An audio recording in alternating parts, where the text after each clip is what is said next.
Hello students, today we will study about textbook exercise of class 8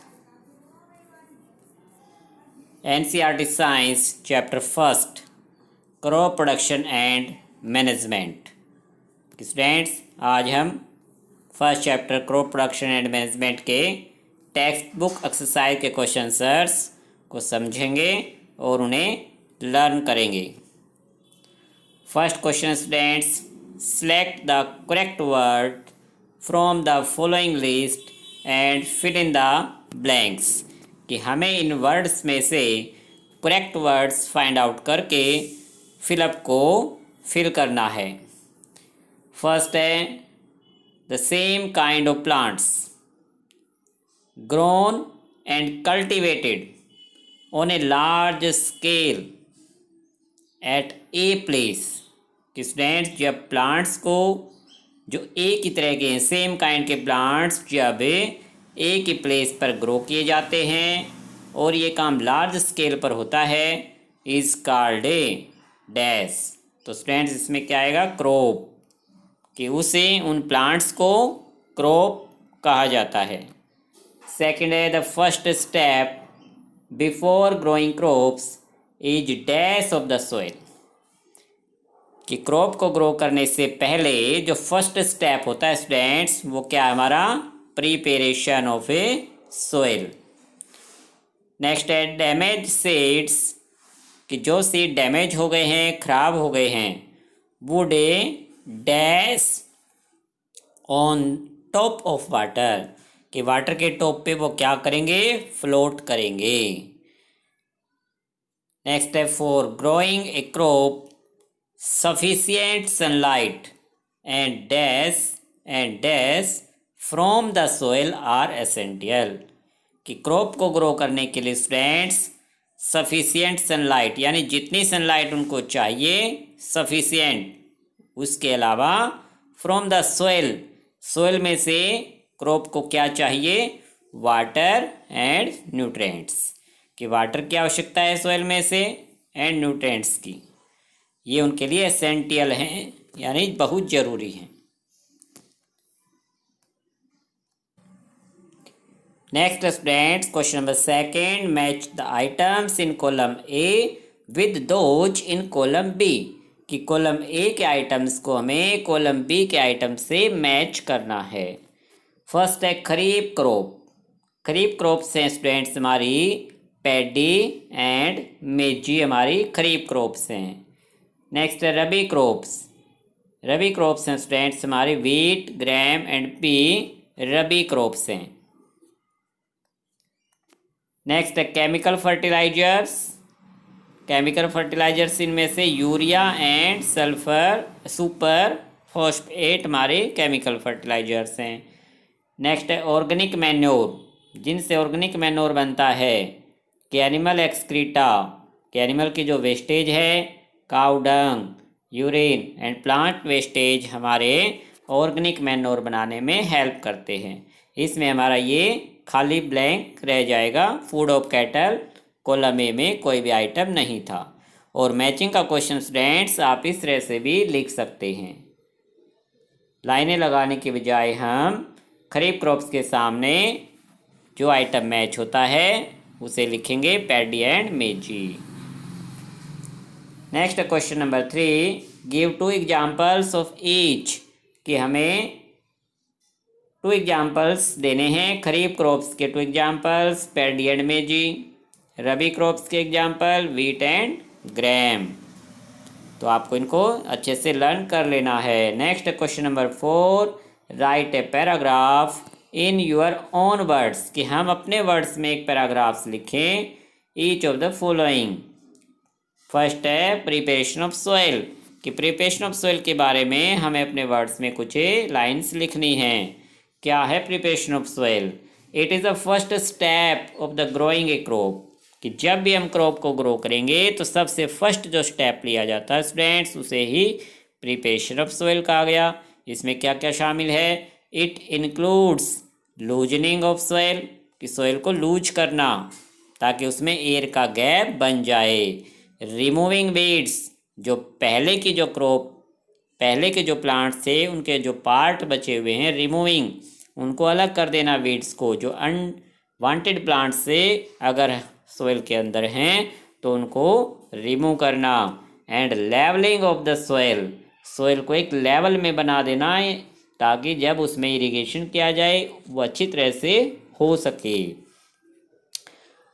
तो preparation करते समय students soil को loose किया जाएगा, वीड्स को रिमूव किया जाएगा और सोइल को लेवल में लाया जाता है। The loosening of soil helps in the growth of microbes and earthworms, कि सोइल को लूज करने से उनमें माइक्रोब्स, अर्थवॉर्म्स की ग्रोथ हो जाएगी, जो कि फार्मर के फ्रेंड्स होते हैं, क्रॉप ग्रो करने में हेल्प करते हैं। सेकंड, हमें शोविंग पर एक नोट लिखना है। शोविंग क्या है students? The process of putting seeds in the soil, कि सोइल में जैसे ही हम सीड पुट करते हैं, डालते हैं, उस प्रोसेस को शोविंग कहा गया, is called showing. It is the most important step of crop production. इसे मोस्ट इम्पोर्टेंट इसीलिए कहा गया स्टूडेंट, क्योंकि क्रॉप प्रोडक्शन करनी है तो हमें सीड तो ज़रूर डालना ही होगा। विदाउट सीड हम कोई भी प्लांट ग्रो नहीं कर पाएंगे। Before sowing good quality of seeds are selected, और शोविंग करने से पहले क्या करते हैं? गुड क्वालिटी के सीड हम सिलेक्ट करते हैं, ताकि हमारी क्रॉप प्रोडक्शन हेल्दी हो, अच्छी हो। The seeds are sown in the fields by hand और बाय सीड ड्रिल। ये दो मेथड हैं स्टूडेंट्स, हैंड से और सीड ड्रिल की हेल्प से हम सीड को शोन यानी सीड को शोविंग प्रोसेस कर सकते हैं।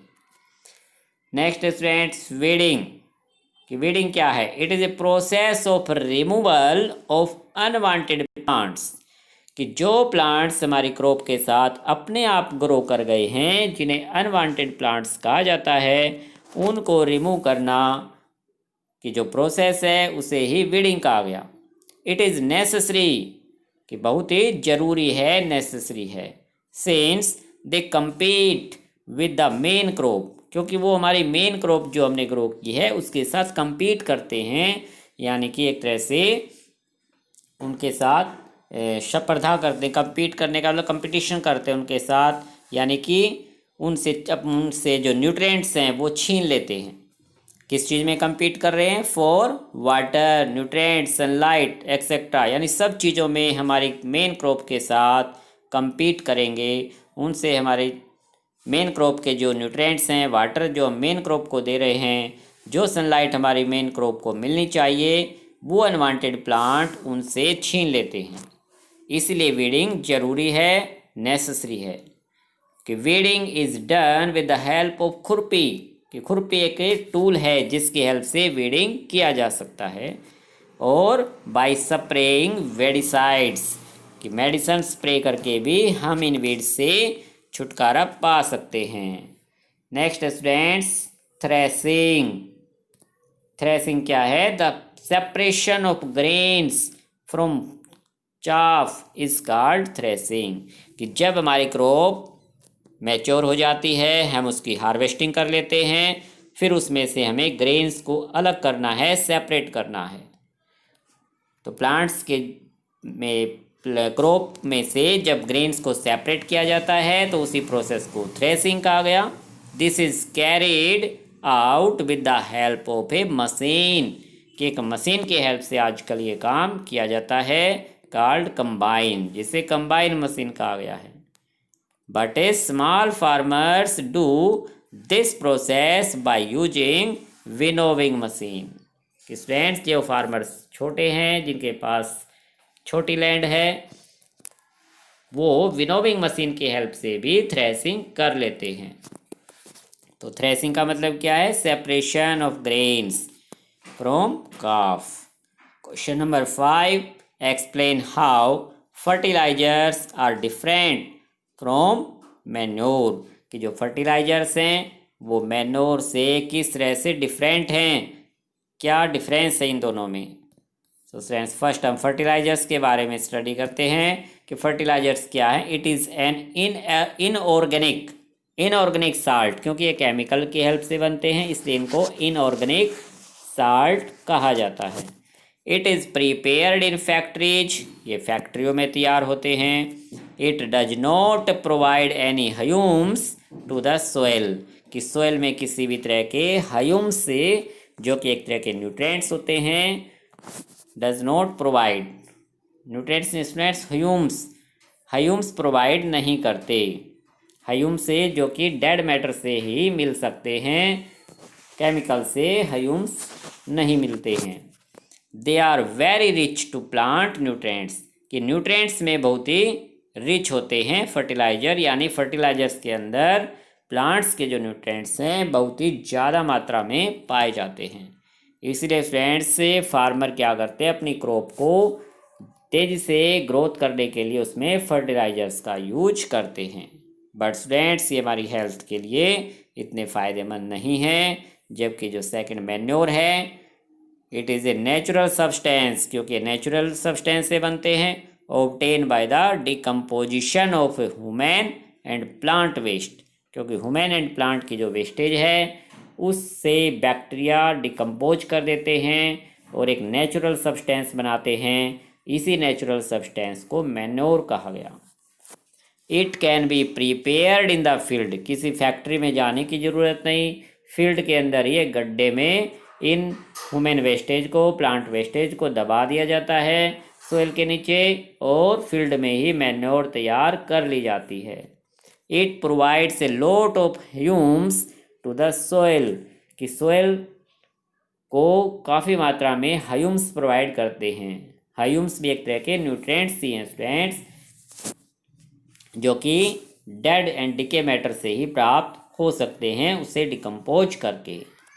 तो ह्यूमन एंड प्लांट की जो वेस्टेज है जब वो डिकम्पोज हो जाती है तो उससे सोइल को काफ़ी मात्रा में ह्यूम्स मिल जाते हैं। It is less rich in plant nutrients as compare fertiliser, कि अगर फर्टिलाइजर से कंपेयर करें तो ये प्लांट्स को न्यूट्रिएंट्स देने में थोड़े से कम हैं, बट इतने कम नहीं हैं कि मैन्योर का यूज करके भी प्लांट्स को न्यूट्रिएंट्स दिए जा सकते हैं। सो फ्रेंड्स मैन्योर से जो प्लांट ग्रो किए जाते हैं, जो मैन्योर से क्रॉप ग्रो की जाती है, वो हमारी हेल्थ के लिए भी अच्छी होती है। सो स्टूडेंट्स आज आपको एक्सरसाइज के क्वेश्चन नंबर 1 to 5 अच्छे से लर्न कर लेने हैं और इनको लिख कर भी देखें ताकि हमें अच्छे से याद हो जाएं। Okay student, thank you.